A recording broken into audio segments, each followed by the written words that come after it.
Monsieur le secrétaire général, bonjour. Merci d'avoir accepté de répondre à nos questions à l'occasion de cette visite en principauté. Un voyage qui coïncide avec le 20e anniversaire de l'adhésion de Monaco à l'ONU. Selon vous, quel doit être ou quel peut être le rôle d'un petit État comme Monaco au sein des Nations Unies? Je suis très heureux de venir à Monaco à l'occasion de son 20e anniversaire depuis son accession aux Nations Unies. Monaco, bien entendu, est un petit pays, mais Monaco a joué un grand rôle au sein de la communauté internationale. Être un petit pays ne veut pas dire que l'on ne peut pas avoir de grandes idées. Et Monaco a un grand rôle à jouer. Il existe un groupe informel qui s'appelle le Forum des petits États, FOSS.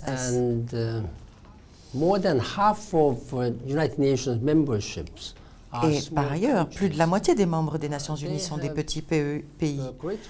Ils ont vraiment un grand rôle à jouer, notamment en servant de passerelle ou de médiateur entre les grands pays et les petits pays, ou entre les pays riches et les pays pauvres.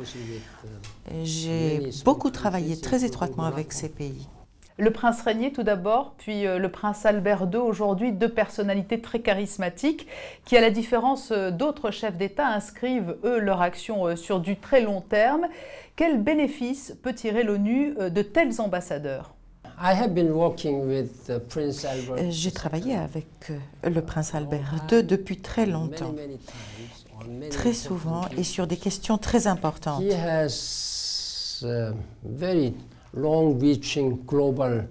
En fait, il a beaucoup d'influence et de leadership dans le monde et il bénéficie d'un grand respect de la part de la communauté internationale. Il a apporté sa contribution en tant que champion du développement durable et de la paix et de la sécurité à travers le sport. Il est en particulier extrêmement attaché à la préservation des milieux marins afin de rendre cet environnement durable. Et je l'apprécie beaucoup. Cet après-midi, lors de ma rencontre avec Son Altesse, je lui ai demandé de poursuivre ce rôle, et notamment dans le domaine de la préservation des océans et de l'environnement durable pour les offrir aux générations à venir. Vous venez d'évoquer les questions environnementales. Quel regard portez-vous également sur les engagements pris par la principauté et portés par le prince Albert II pour respecter les objectifs du millénaire? L'objectif du développement durable recouvre toutes les dimensions de l'environnement, du développement social, du développement économique. Et nous avons là une grande responsabilité politique. En effet, nous devons accélérer la mise en œuvre des objectifs du millénium pour atteindre notre objectif de 2015. Et j'ai vraiment parlé en profondeur de cette question avec Prince Albert II. Comment peut-il faire plus? Comment peut-il permettre une plus grande prise de conscience de l'importance de ces questions pour aboutir à la réalisation de ces objectifs? Vous nous avez d'ores et déjà livré quelques confidences sur votre entretien avec le prince Albert II. Vous venez de quitter le palais princier. Quelles ont été les autres grandes thématiques évoquées lors de cet entretien? J'ai déjà parlé de son rôle et de sa contribution au développement durable et aussi dans le domaine humanitaire. Il a apporté beaucoup d'aide, notamment à Haïti, et il a créé sa fondation.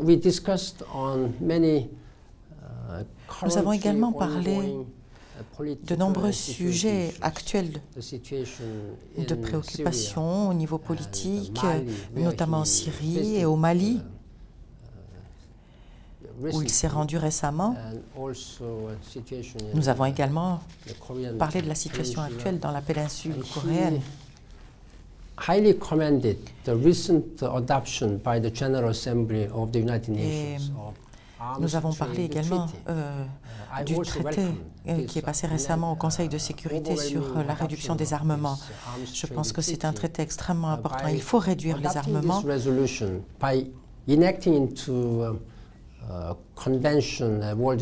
Et ce traité, s'il était signé au niveau mondial, pourrait contribuer à empêcher les terroristes, les trafiquants,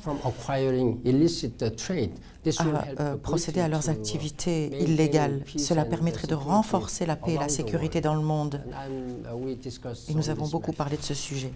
Vous avez brièvement évoqué la Corée du Nord. Difficile effectivement de ne pas aborder ensemble cette question d'actualité. La Corée du Nord, il y a quelques jours, a annoncé qu'elle allait réactiver un réacteur nucléaire qu'elle avait arrêté en 2007. Quelle est votre position? Quelle est la position des Nations Unies face à l'escalade nord-coréenne? Je suis extrêmement préoccupée par la situation actuelle dans la péninsule coréenne. De nombreuses mesures très provocatrices ont été prises par le DPRK et je leur ai demandé instamment d'obéir et de respecter les résolutions du Conseil de sécurité. La menace nucléaire n'est pas un jeu. Ils sont allés trop loin.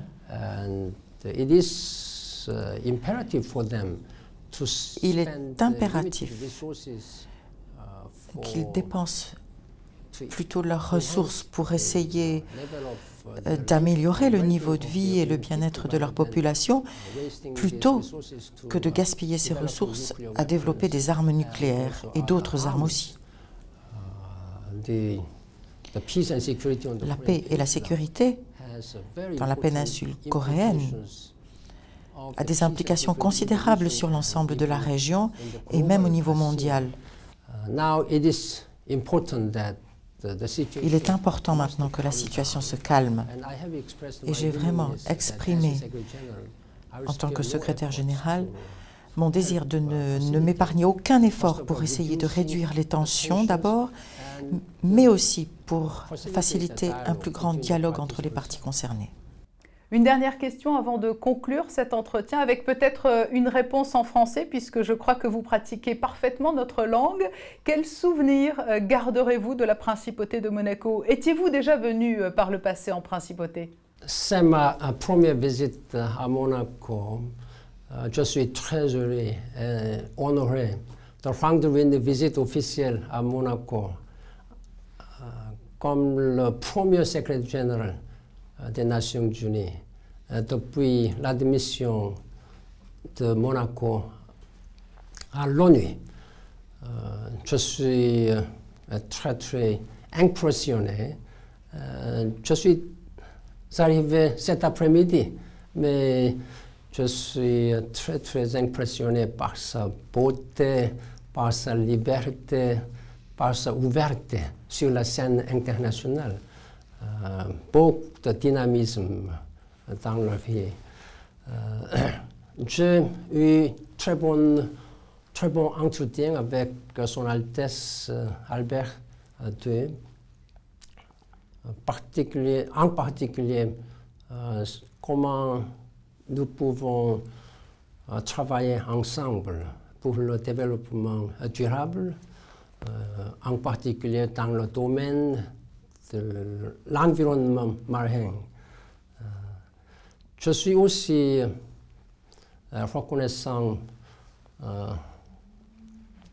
aux membres de la famille royale de Monaco. Son Altesse Princesse Charlotte, je suis très reconnaissant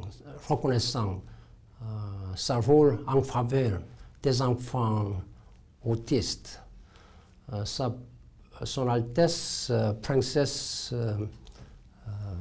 Caroline, en tant qu'ambassadrice de bonne volonté de l'UNESCO, de l'UNICEF, Je suis également reconnaissant à Son Altesse la princesse Stéphanie pour les programmes de ONU-SIDA.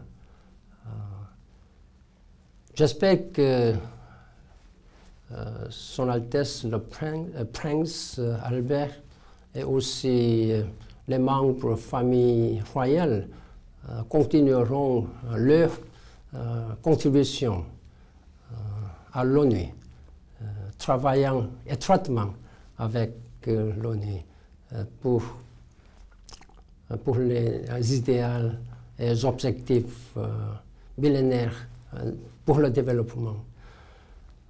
En même temps, je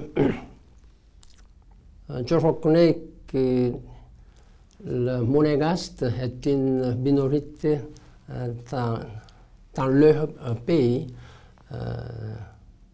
en particulier les spécificités.